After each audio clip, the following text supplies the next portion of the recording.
الحمد لله رب العالمين والصلاة والسلام على أشرف الأنبياء والمرسلين وعلى آله وأصحابه أجمعين. قال الله تعالى وتبارك في القرآن المجيد والفرقان الحميد. بسم الله الرحمن الرحيم. لا أقسم بهذا البلد وأنت حل بهذا البلد ووالد وما ولد لقد خلقنا الإنسان في كبد. صدق الله مولانا العظيم وصدق رسوله النبي الكريم الرؤوف الرحيم. اللهم نور قلوبنا بالقرآن وزين أخلاقنا بالقرآن وأدخلنا الجنة بالقرآن ونجنا من النار بالقرآن.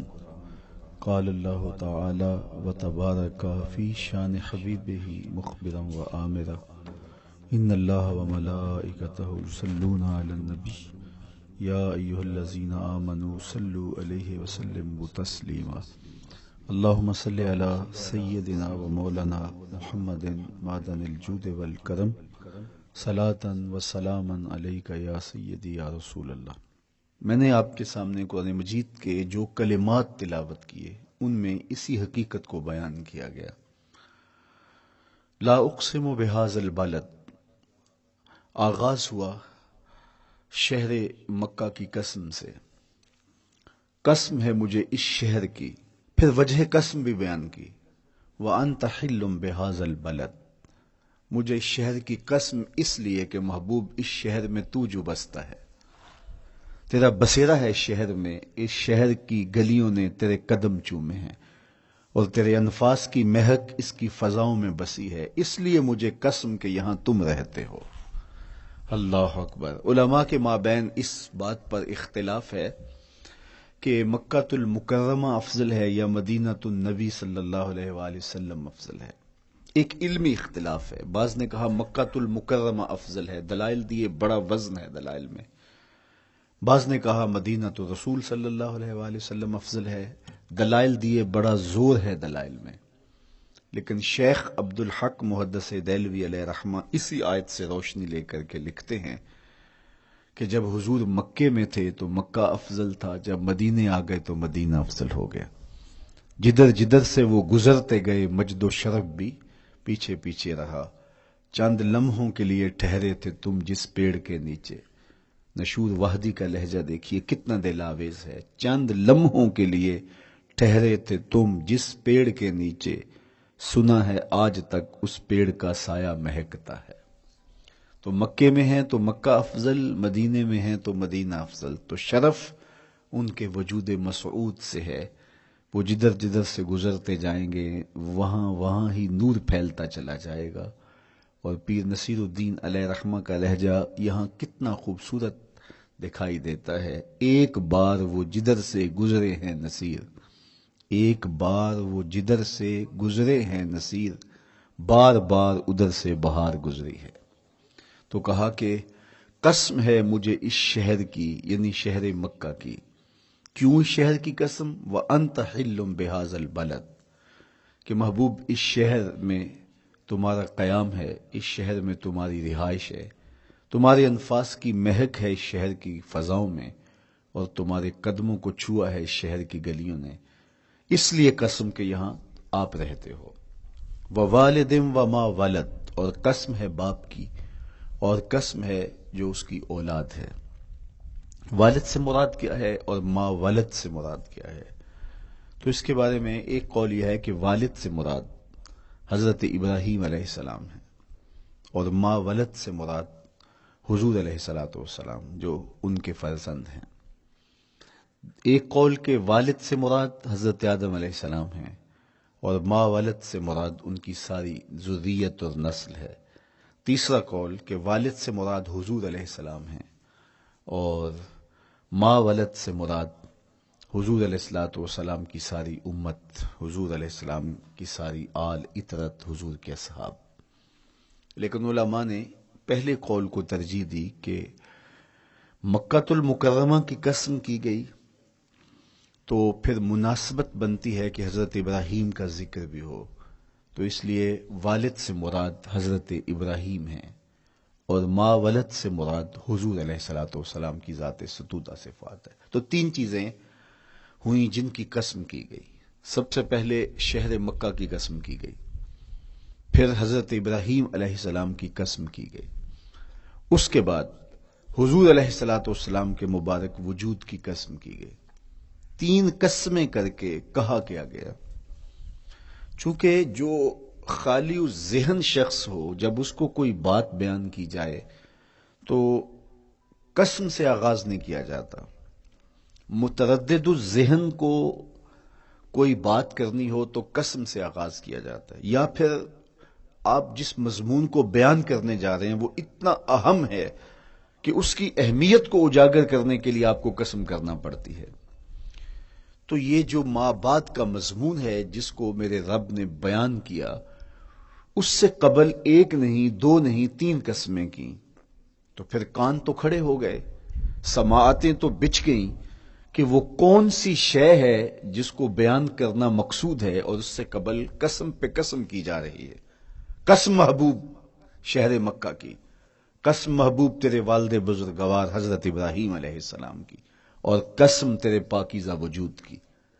اب انسان بالکل سماعتیں بچھا کے منتظر ہے کہ قسم کی کس بات کی جا رہی ہے، کس بات پہ قسمیں ہو رہی ہیں۔ تو جواب آیا، قسم محبوب شہر مکہ کی جس میں آپ رہتے ہو، قسم آپ کے والد بزرگوار حضرت ابراہیم علیہ السلام کی، اور قسم آپ کے پاکیزہ وجود کی۔ لقد خلقنا الانسان فی کبد، ہم نے انسان کو مشقتوں میں رہتا پیدا کیا ہے۔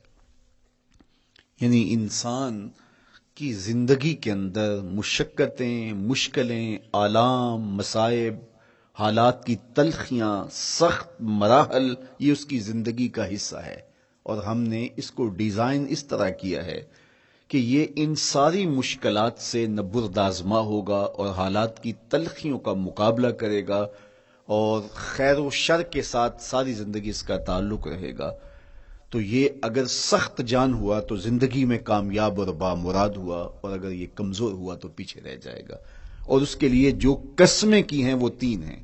قسم کا اور جواب قسم کا تعلق ہوتا ہے، یعنی جس پہ قسم کی جا رہی ہے تو جو قسم کی جا رہی ہے اس کا کوئی آپس میں تعلق ہوگا۔ جب پھولوں کا ذکر کریں گے تو پھر اس کے متعلقات ہی بعد میں بیان کریں گے۔ کسی نے کہا تھا جنگل میں کوئی مے خار مرا ہے، جنگل میں کوئی مے خار مرا ہے، اسے انگور کے پتوں کا کفن دو۔ میاں جنگل میں مرنے والے شخص کو کسی اور درخت کے پتوں کا بھی تو کفن دیا جا سکتا ہے، لیکن صاحب مرنے والا مے خار ہے، اور شراب کشید کی جاتی ہے انگور سے، تو اس کو تو ٹھنڈ تب بھی پڑے گی کہ انگور کے پتوں کا کفن دیا جائے۔ تو مناسبات ہوتی ہیں۔ تو اب جب قسم کی گئی تو قسم تین چیزوں کی گئی، اور اس کی جواب قسم سے مناسبت کیا بنتی تھی؟ انسان کو مشقتوں میں رہتا پیدا کیا گیا، حالات کی تلخیوں سے گزرتا ہے، سخت تربیتی مراحل سے اس کو گزرنا پڑتا ہے۔ تو اس چیز کو بیان کرنے سے قبل تین قسمیں کی گئی۔ پہلی قسم میرے حضور کے پاکیزہ شہر کی، مکہ المکرمہ کی، اس لیے کہ مکہ المکرمہ میں دیکھ لیجئے کہ صحابہ اور حضور کے ماننے والوں نے کیسے تلخ زندگی کاٹی۔ شجر اسلام ثمر بار ہوا تو ہمیں تو یہ کھلے ہوئے پھول دکھائی دیتے ہیں، لیکن ہم نہیں بھول سکتے کہ بلال حبشی کی پیٹھ پہ کیسے کوڑے برسے اور احد احد کیسے پکارتے رہے۔ تو ہم اس منظر کو دیکھیں، مکہ کے ان حالات کو دیکھیں، تو اس لیے قسم کی مکے کی، اور پھر حضرت ابراہیم علیہ السلام کی قسم کی، چونکہ حضرت ابراہیم نے جس قدر اذیتوں سے گزر کر کے، مصائب آلام کا سامنا کر کے، حالات کی تلخیوں کا مقابلہ کر کے اپنا راستہ بنایا اور اپنے رب کی رضا پائی، وہ تاریخ کا ایک انوکھا باب ہے۔ اس سے بڑھ کر کیا ہوگا کہ جلتی ہوئی آگ میں چھلانگ لگا دی رب کے حکم کی تعمیل میں، بیٹے کی گردن پہ چھری رکھ دی۔ یہ تماشا لبے بام نہیں تھا، منا کی وادی میں وہ انوکھا واقعہ رقم ہوا کہ آج بھی تاریخ انگشت بدندہ ہے کیا ایک باپ، اور وہ اس بیٹے کو ذبح کرنے کے لیے آمادہ ہو گیا جو اس کی آنکھوں کا نور ہے اور دل کا قرار ہے، رب سے مانگ مانگ کے لیا، لیکن تعمیل ارشاد میں اس بیٹے کی گردن پہ چھری رکھنے کے لیے باپ تیار ہو جاتا ہے اور اس کو ذبح کرنے کے لیے آمادہ ہو جاتا ہے، حتیٰ کہ بیٹے کو لٹا لیتا ہے اور ہاتھ میں چھری پکڑ کے بیٹے کی گردن پہ رکھ کے پوری ہمت کے ساتھ جب چھری چلاتا ہے تو آواز آتی ہے فلما اسلما وتلہ للجبین ونادیناہ ان یا ابراہیم قد صدقت الرؤیا انا کذالک نجزی المحسنین۔ ابراہیم بس کرو، تم نے واقعی خواب پورا کر دکھایا۔ اپنی بیوی کو، اپنے نو مولود بچے کو وادی غیر ذی زرع میں چھوڑ آنا، جہاں کچھ بھی میسر نہیں تھا، یہاں آپ کو آپ کے ماں باپ چھوڑ کے جاتے ہیں، ایک خوبصورت آسودہ ماحول ہے، اور آپ کو جس مقصد کے لیے چھوڑ کے جا رہے ہیں تو وہ مقصد بھی آپ کے اور ان کے پیش نظر ہے، لیکن اس کے باوجود بھی جو ہے وہ آنکھیں نم ہو جاتی ہوں گی کہ ہم اپنی اولاد کو یہاں چھوڑ کے جا رہے ہیں، جبکہ ایک محفوظ پناہ گاہ میں آپ کو چھوڑ کے گئے۔ آپ کی تربیت کرنے والا ایک جو ہے وہ توانا طبقہ اور ایک توانا جو ہے وہ سٹاف موجود ہے جو آپ کی فکری، ذہنی، بدنی تربیت کے لیے کوشاں ہیں، لیکن اس کے باوجود بھی والدین محسوس کرتے ہیں لیکن اپنے نو مولود بچے کو وہاں چھوڑ کے جانا جہاں آب و دانہ بھی میسر نہیں تھا۔ مورخ اسلام فی جلندری نے اس وادی کا نقشہ کھینچتے ہوئے کہا، وہ وادی جس میں وحشت بھی قدم رکھتی تھی ڈر ڈر کے، جہاں پھرتے تھے آوارہ تھپیڑے بادے سر سر کے، جہاں پر گھاس اگتی تھی، جہاں نہ پھول کھلتے تھے، مگر وہ سرزمین تھی آسماں بھی جھک کے ملتے تھے۔ تو اس وادی میں چھوڑ کے آنا، حضرت ابراہیم نے جو امتحانات دیے، اس لیے ان کی قسم کی، چونکہ جواب قسم کا تعلق بنتا ہے تو قسم ابراہیم کے پاکیزہ وجود کی کہ جنہوں نے دکھ سہے، تکالیف، آلام گوارا کی، لیکن پائے سوات میں لغزش نہیں آنے دی۔ تیسری قسم میرے حضور کے پاکیزہ وجود کی فرمایا جتنے دکھ مجھے دیے گئے، جتنی اذیتیں مجھے پہنچائی گئیں، اتنی کسی کو نہیں دی گئیں۔ پیدا ہوئے تو حضور کے باپ کا سایہ سر پہ نہیں تھا، پھر اس کے بعد حضور مختلف مراحل سے گزرے، 6 سال کی عمر میں ماں کا انتقال ہو گیا۔ جب راہ حق میں لوگوں کو دعوت رشد و ہدایت دینے نکلے تو جو لوگوں کے رویے تھے اور جو اذیتیں لوگوں نے پہنچائیں وہ ایک الگ باب ہے۔ مکے کی گلیوں سے لے کے طائف کے بازاروں تک جن اذیتوں سے میرے حضور گزرے، ام المومنین سیدہ عائشہ رضی اللہ تعالیٰ عنہ فرماتی ہیں ایک دن حضور کی بارگاہ میں حاضری تھی تو ہم نے عرض کیا حضور کیا احد کے دن سے سخت دن بھی زندگی میں کبھی گزرا ہے؟ صحابہ کی نظر میں اس دن سے سخت دن کبھی زندگی میں نہیں آیا، اس لیے کہ جب 70 صحابہ کی لاشیں پڑی تھیں، حضور کے چچا حضرت امیر حمزہ شہید کر دیے گئے، اور نہ صرف انہیں شہید کیا گیا، ان کا مسئلہ کیا گیا، اعضائے بدنیاں کاٹ دیے گئے، ناک کاٹ لی گئی، زبان کاٹ لی گئی، بدن چیر کے کلیجہ نکالا گیا، اور پھر ان اعضاء کا ہار پرویا گیا، اور ہندا نے گلے میں ڈال کے رقص کیا، آنکھوں میں نیزے چبھوئے گئے۔ تو یہ دردناک دن تھا، تو حضور کے سر انور پہ سفید رنگ کی پٹی بندھی تھی اور چشمان رحمت میں آنسو تھے، اور بار بار فرماتے تھے ما فعل امی، میرے چچا کی کہانی سناؤ۔ تو یہ دردناک دن تھا جو صحابہ نے اپنی آنکھوں سے دیکھا۔ تو انہوں نے کہا حضور کیا احد کے دن سے سخت دن بھی کبھی زندگی میں آیا؟ ان کا خیال تھا کہ حضور فرمائیں گے ہاں یہ میرا زندگی کا مشکل ترین اور سخت ترین دن تھا، لیکن حضور نے فرمایا ہاں عائشہ، جب طائف کے بازاروں میں تیری قوم نے مجھے پتھر مارے تو یہ دن احد کے دن سے بھی سخت تھا۔ حضور ان کے 3 سرداروں کے پاس پیغام حق لے کے گئے، لیکن انہوں نے آگے سے جو رویہ اختیار کیا وہ اتنا اذیت ناک تھا۔ حضور نے فرمایا کہ ٹھیک ہے، میں تمہاری خیر خواہی کا جذبہ لے کے تمہارے تک پہنچا ہوں، تم نے میری دعوت کو قبول نہیں کیا، تمہاری مرضی، تمہارا مقسوم، چلو اب یہ بات میرے اور تمہارے درمیان رہنی چاہیے، اس بات کو راز رہنا چاہیے، اہل مکہ تک یہ بات نہ پہنچے۔ انہوں نے کہا ہم کیوں راز رکھیں، بلکہ اوباشوں کے ہاتھ میں پتھر دے دیے، اور حضور جب واپس ہونے لگے تو وہ حضور کے پاؤں پہ سنگزنی کر دے۔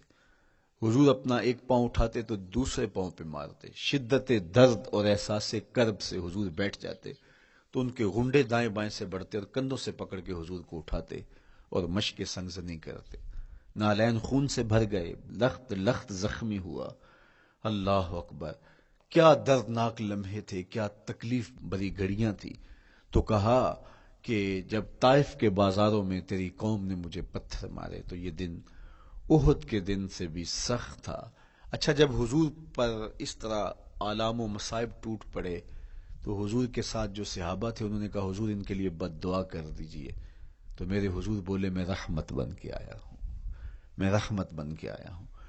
اللہ اکبر. ان کا تقاضا پہم بڑا تو حضور کے ہاتھ اٹھ گئے اور پھر حضور نے جو کہا سنیے، اللہم اہد قومی فإنہم لا یعقلون. اے اللہ میری قوم کو ہدایت دے دے، یہ مجھے جانتے نہیں.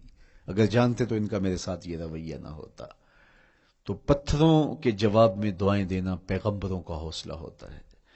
اللہ اکبر. مورخ اسلام حفیظ جلندری نے کیا خوبصورت پیرائے میں نقشہ کھینچا کہ حضور ہاتھ اٹھا کے دعا مانگ رہے ہیں، الہی کرم کر کو سارے طائف کے مکینوں پر، الہی پھول برسا ان پتھروں والی زمینوں پر.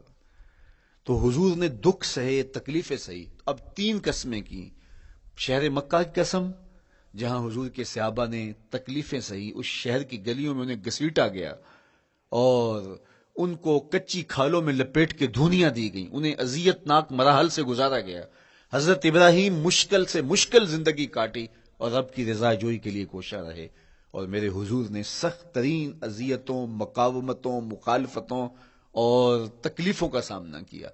تو ان 3 چیزوں کا حوالہ دے کر، ان 3 چیزوں کی قسم کر کے اب انسان کو بتایا جا رہا ہے کہ تم مشکلات سے تمہیں گزرنا پڑے گا، حالات کی تلخیاں تمہیں سہنی پڑیں گی. کسی مرتبے تک پہنچنے کے لیے تمہیں پھر تکلیفوں کی راہ اختیار کرنی پڑے گی. تم کون ہوتے ہو؟ میرا محبوب ہو تو تکلیفیں وہ بھی اٹھائے.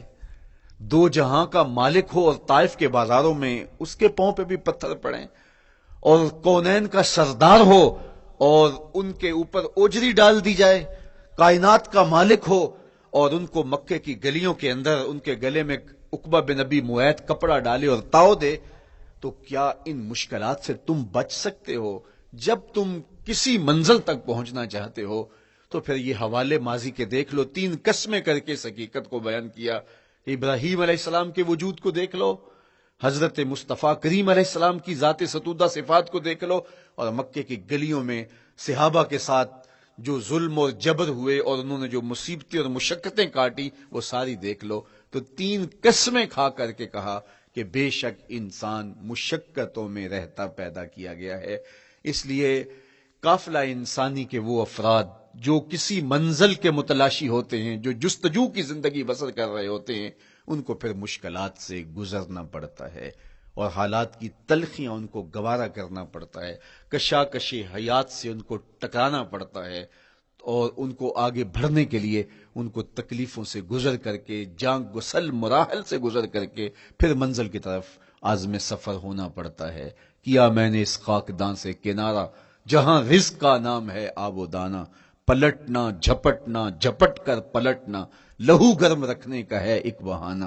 پرندوں کی دنیا کا درویش ہوں میں کہ شاہی بناتا نہیں آشیانہ. تو زندگی مشکل مراحل سے گزر جانے کا نام ہے. اقبال نے کہا تھا ہے شباب اپنے لہو کی آگ میں جلنے کا نام. یہ زندگی آسان نہیں ہے، یہ حالات کی تلخیوں کا مقابلہ کرنے کا نام ہے، یہ ضبط نفس کا نام ہے، یہ اپنے من کی تربیت کا نام ہے.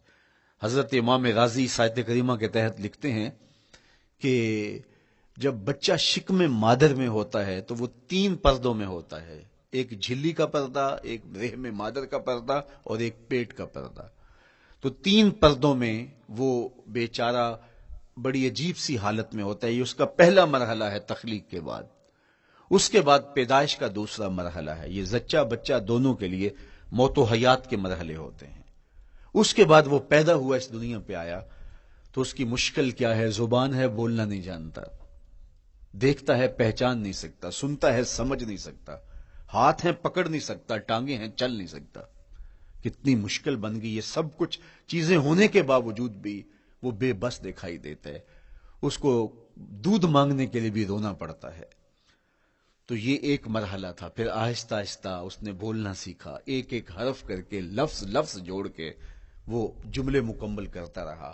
آج تو زبان کا طوطی بولتا ہے، آج تو بات کریں تو جو ہے وہ ماحول تھم جاتا ہے.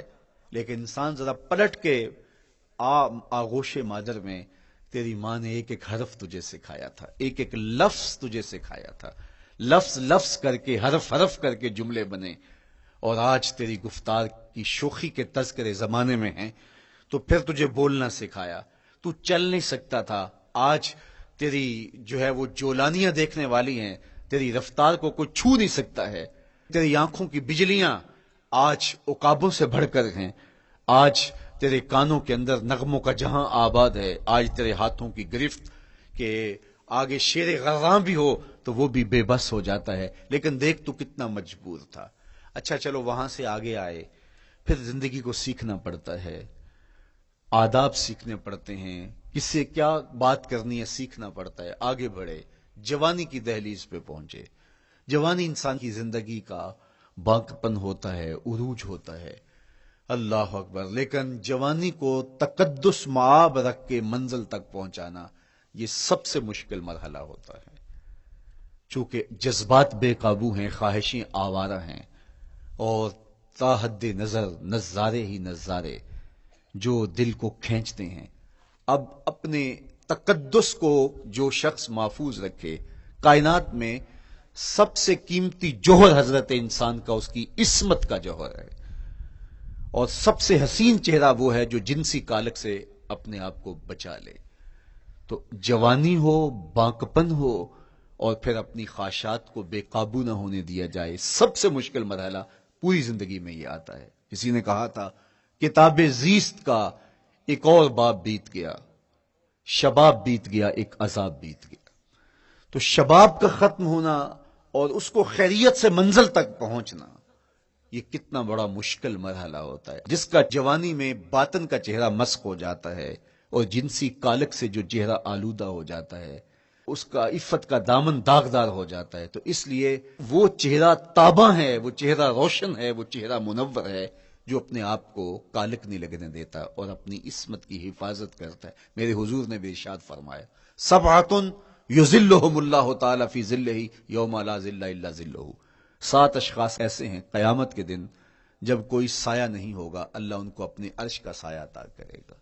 ان میں سے پہلا شخص امام عادل حکمران، دوسرا شخص وشاب نشأ فی عبادت اللہ، وہ جوان جس کی جوانی اللہ کی عبادت میں بسر ہوئی، تیسرا وہ شخص ورجل قلبہ معلق بالمساجد، وہ شخص جس کا دل مسجد میں لگتا ہے، مسجد میں جمتا ہے، اور چوتھا شخص ورجل دعته امرأة ذات منصب وجمال فقال انی اخاف اللہ، وہ شخص جس کو دعوت گناہ ملی اور حسن قدموں میں بچھنے کے لیے بےتاب ہوا، اور اس نے کیا کہا، انی اخاف اللہ، میں اللہ سے ڈرتا ہوں، میرا اللہ مجھے دیکھ رہا ہے۔ میرے حضور نے فرمایا قیامت کے دن جب کوئی سایہ نہیں ہوگا، اللہ اس کے اوپر اپنے عرش کا سایہ تان دے گا، جو اپنی عصمت کے جوہر کو بچا گیا۔ تو یہ ایک مشکل مرحلہ تھا، اپنی جوانی کے تقدس کی حفاظت کرنا۔ میرے حضور نے ارشاد فرمایا انا حبیب اللہ، میں اللہ کا حبیب ہوں، جو جوان جوانی میں توبہ کرتا ہے وہ بھی اللہ کا حبیب ہے۔ کتنا بڑا اعزاز ہے اور کتنا بڑا کمال ہے جو شخص کو ملتا ہے جو جوانی میں اپنی عصمت کے تقدس کی حفاظت کرتا ہے، اپنی آبرو پہ پہرا دیتا ہے، اپنی نظروں کی حفاظت کرتا ہے، اپنی سوچوں کو آوارہ نہیں ہونے دیتا، اپنے خیالوں کو بھٹکنے نہیں دیتا، اپنی خواہشات کو بے قابو نہیں ہونے دیتا۔ تو یہ مشکل ترین لمحہ تھا۔ اس کے بعد امام راضی کہتے ہیں اب شادی کا مرحلہ ہوا، تو پہلے خود اپنی ذمہ داری تھی، اب کسی کا بوجھ بھی اٹھانا پڑا، یہ اگلی مشکل آ پڑی۔ پھر بچے ہوئے تو پھر اپنی زندگی تو ختم ہو گئی، پھر ساری زندگی، پھر بڑھاپے میں چلے جائیں، ارذل العمر تک چلے جائیں، یہ ساری زندگی مشکلات لقد خلقنا الانسان فی کبد۔ تو ہمیں عملی طور پہ مشکلات کے مقابلے کے لیے تیار ہونا چاہیے۔ دیکھیے ہم جب شکار کرنے جاتے ہیں اور وہ خطرناک جنگل ہو جس میں شیر، بھیڑی اور دیگر جانور بھی ہوں، تو پھر ہم حفظ ما تقدم کے طور پہ سب کچھ ساتھ لے کے جاتے ہیں اور اس انداز سے جاتے ہیں کہ ہمارے اوپر اگر کوئی حملہ ہو تو بچاؤ کی یہ تدبیر ہو۔ تو ہم عملی طور پہ اس کے لیے خود تیار ہوتے ہیں، تو پھر کوئی ہونے والا حملہ غیر متوقع نہیں ہوتا اور ہم اس کے لیے اپنے آپ کو مستعد اور فعال پاتے ہیں۔ اسی طرح میں اور آپ اگر زندگی کے اس فلسفے سے آگاہ نہیں ہوں گے کہ زندگی مشکلات کا مجموعہ ہے، حالات کی تلخیاں ساری زندگی ہمارے ساتھ رہیں گی، تو کوئی بھی تکلیف، کوئی بھی اذیت، کوئی بھی ایسا واقعہ جو ہم نہیں چاہ رہے ہوں گے وہ روح پذیر ہوگا تو ہم گھبرا جائیں گے اور پھر اس وقت ہم دکھی ہو جائیں گے۔ اس لیے ہمیں یہ قرآن نے سکھایا ہے کہ تم عملی طور پہ زندگی کی سختیوں کا مقابلہ کرنے کے لیے آمادہ اور تیار ہو جاؤ۔ قرآن مجید میں جو صبر کا لفظ ہے اس کا مفہوم یہ ہے کہ حالات کی جو تلخیاں تمہارے اوپر آتی ہیں، وہ غربت بھی ہو سکتی ہے، وہ بیماری بھی ہو سکتی ہے، وہ لوگوں کی عداوت اور دشمنی بھی ہو سکتی ہے، وہ اور بہت ساری چیزیں ہوتی ہیں، وہ جنگوں کی حالت کا بپا ہو جانا اور تمہارا دشمنوں کے نرغے میں گر جانا، یہ سب کچھ ہو سکتا ہے۔ تو اس کے اوپر استقامت کے ساتھ تم کھڑے رہو اور تم ان کو برداشت کرنے کی اپنے اندر ہمت اور حوصلہ رکھو، تو پھر وہ تمہارا صبر ہوگا، اور یہ قوت اگر تمہارے اندر پیدا ہو جاتی ہے تو پھر تمہاری زندگی آسان اور سوکھی ہو جاتی ہے۔ لیکن اگر یہ دولت تمہیں نصیب نہیں ہوتی تو پھر ساری زندگی دکھوں اور شکووں سے بھری رہتی۔ اس لیے ہمیں یہ چیز سیکھ لینی چاہیے کہ زندگی نام ہی مشکلات سے نہ برد آزما رہنے کا ہے۔ عملی طور پہ ہم دیکھو، ہمیں پتہ ہے سردی آ رہی ہے تو اس کا ہم پہلے انتظام کرتے ہیں، تو سردی ہمیں دکھی نہیں پھر کرتی، ہم سردی سے بھی لطف لیتے ہیں، موسم برسات سے بھی مزہ لیتے ہیں، اور گرمی سے بھی ہم ایک حاص حاصل کر لیتے ہیں اگر ہم اس کو جو ہے اس کے لیے عملی طور پہ اپنے آپ کو تیار کر لیں۔ لیکن اگر ہم اس کے لیے تیاری نہیں کریں گے تو سوائے گھبراہٹ کے اور کچھ نہیں ہوگا۔ تو مجھے اور آپ کو عملاً اپنے آپ کو اس بات کے لیے آمادہ کرنا پڑے گا کہ زندگی ان حالات کی تلخیوں سے ٹکرانے کا نام ہے، اور ساری زندگی ہمیں ان مراحل سے گزرتے رہنا پڑے گا۔ اور قرآن نے جو ہے وہ 3 قسمیں کر کے، اور 3 قسمیں بھی شہر مکہ کی اور محبوب کریم کے پاکیزہ وجود اور جناب ابراہیم علیہ الصلوۃ والسلام کی، تاکہ تمہیں پتہ چلے جب ان کو بھی ان مراحل سے گزرنا پڑا میں اور آپ کیا بیچتے ہیں۔ اس لیے ہمیں اپنی زندگی کو ان راہوں پہ ڈالتے ہوئے صبر اور استقامت، اب صبر اور استقامت کی دولت ہمیں کیسے نصیب ہوگی، یہ دولت کس طرح، یہ قوت راسخہ ہمارے اندر کیسے پیدا ہوگی، اور کس طرح ہمارے من کے اندر یہ چیزیں سمائے گی۔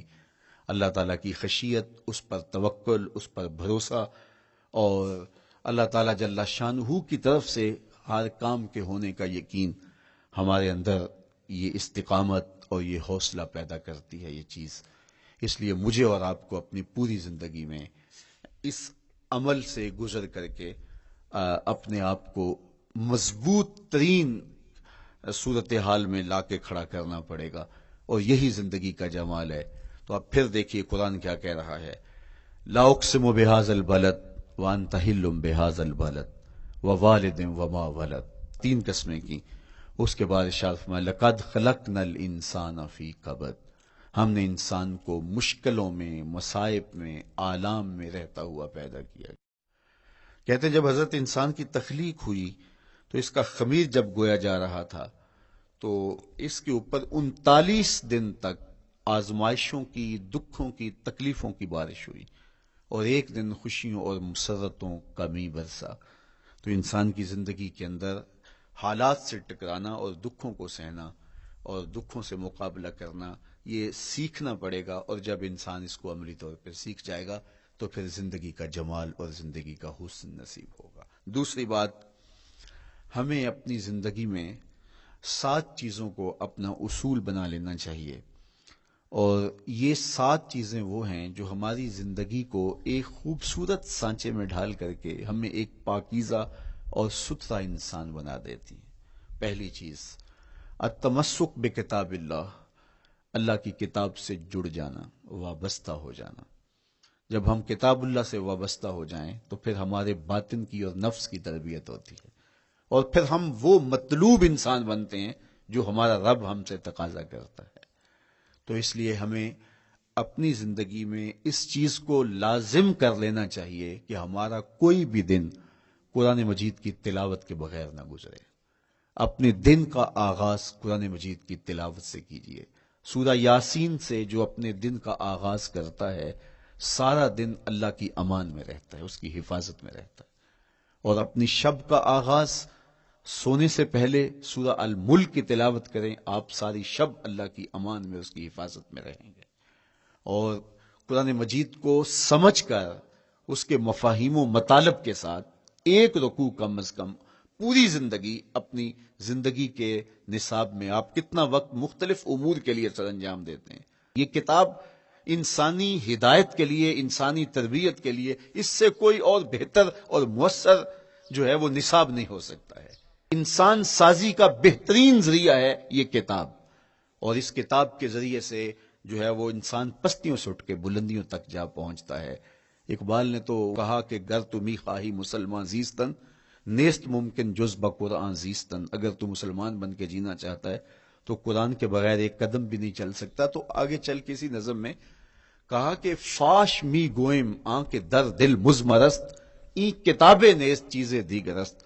اگر میں کھل کے بیان کر دوں جو میرے سینے میں چھپا ہے تو میں تجھے بتا دوں کھل کے یہ کتاب نہیں، یہ کوئی اور ہی شے ہے۔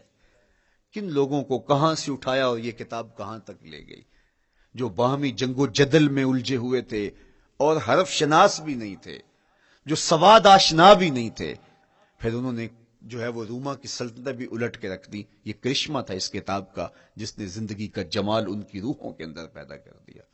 تو میں اور آپ اپنی زندگی میں قرآن مجید سے کبھی بھی دور نہ ہوں، روزانہ کی بنیاد پہ آپ تلاوت کلام مجید اپنی زندگی میں شامل رکھیں۔ انشاءاللہ اس کے اجالے دنیا میں اور آخرت میں آپ اپنی آنکھوں سے مشاہدہ کریں گے۔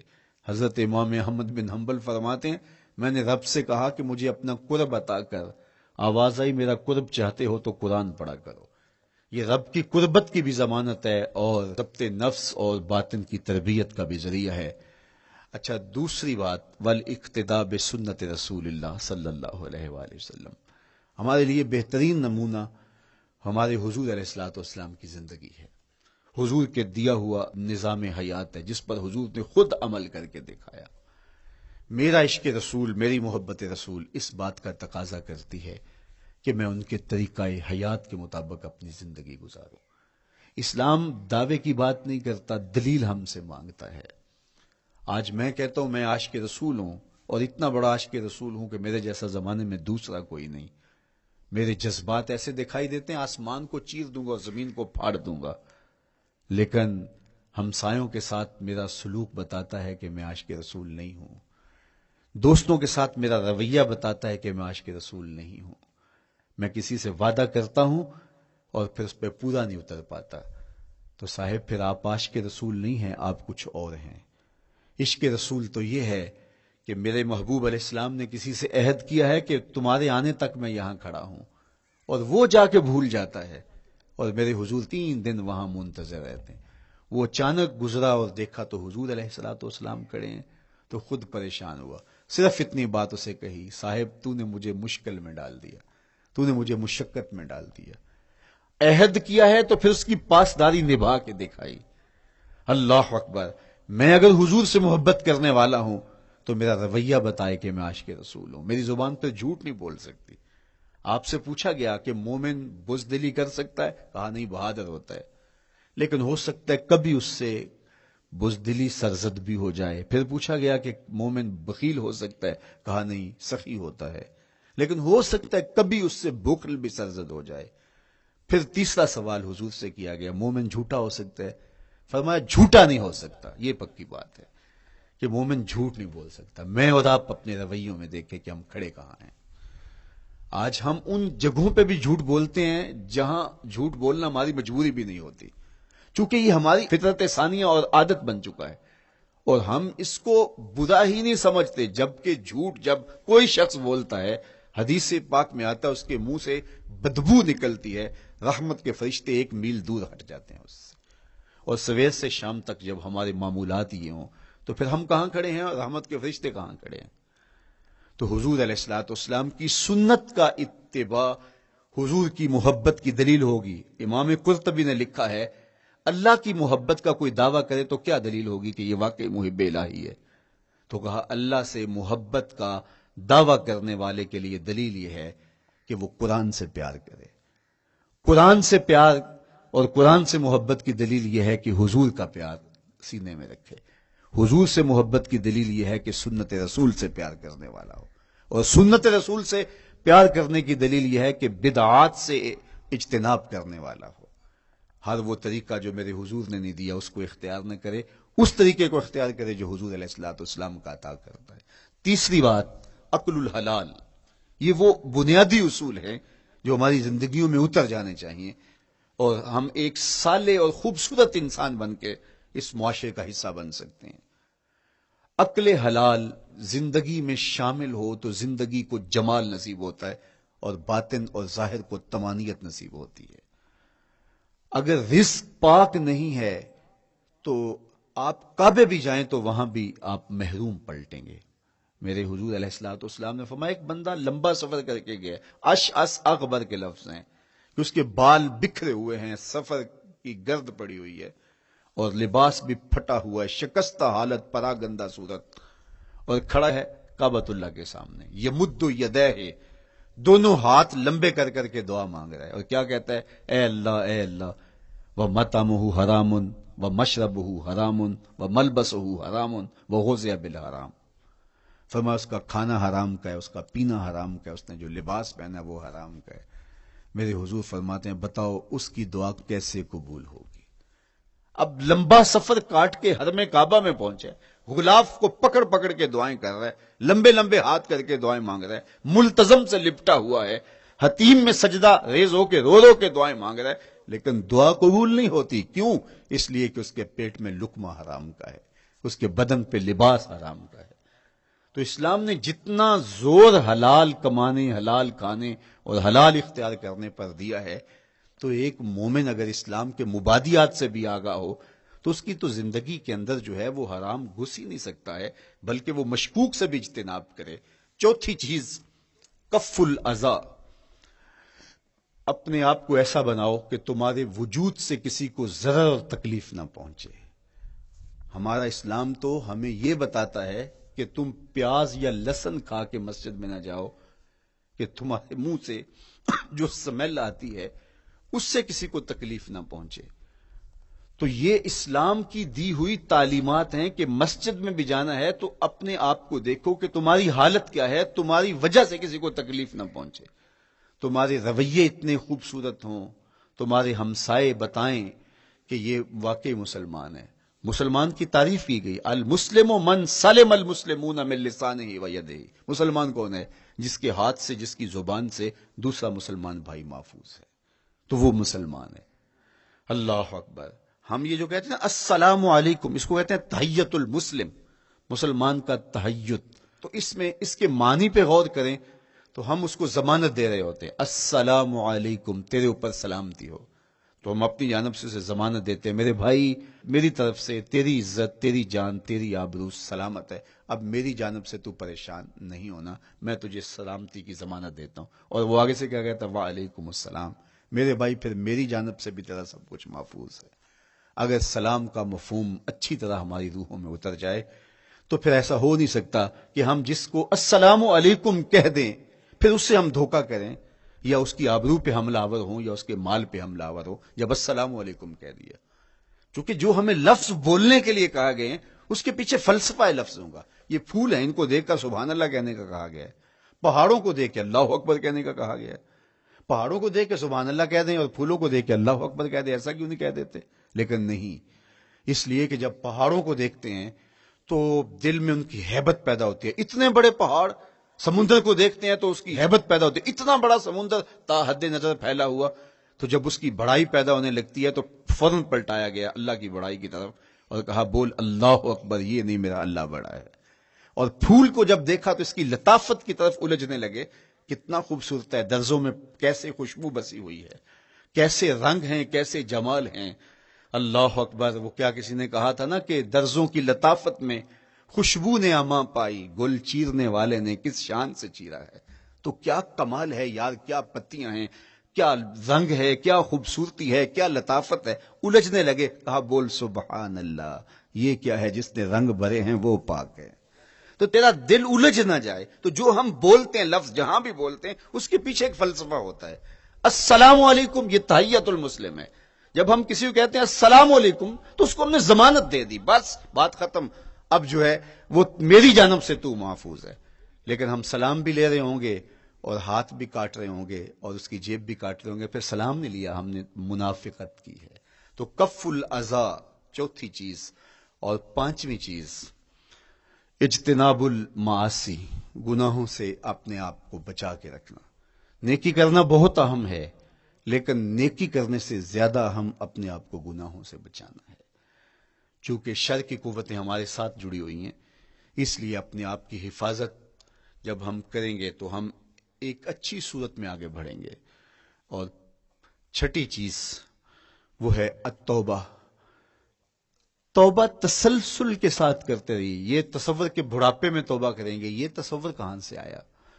یا ہمارے ہاں آج کل یہ کلچر پیدا ہوا ہے کہ لیلۃ القدر یا شبرات کے دن سارے جڑ کے توبہ کرنے بیٹھ جاتے ہیں اور پورا سال اپنی مرضی کی زندگی گزارتے ہیں۔ ایسا نہیں ہے۔ میرے حضور کے دامن پہ ایک بھی گناہ کا دھبا نہیں تھا۔ ہم نبیوں کی عصمت کے قائل ہیں، کسی نبی پر کوئی گناہ کا دھبا نہیں ہوتا۔ اگر اس امکان کو بھی تسلیم کر لیا جائے تو ساری شریعت مشکوک ہو جاتی ہے، لیکن اس کے باوجود حضور فرمایا میں دن میں اللہ سے 100 بار توبہ کرتا ہوں، ایک دن میں 100 مرتبہ توبہ کرتا ہوں۔ میں اور آپ دیکھیں کہ ہم کیا اس معمول کو اپنی زندگی میں شامل کیے ہوئے ہیں۔ جب انسان توبہ کرتا ہے، جب غسل کر لیتا ہے نا ایک دفعہ، تو پھر وہ بچ بچ کے چلتا ہے کہ کوئی گرد دوبارہ پڑ نہ جائے، اور جب وہ لتھڑا ہوا ہو تو پھر اس کو پرواہ بھی نہیں ہوتی۔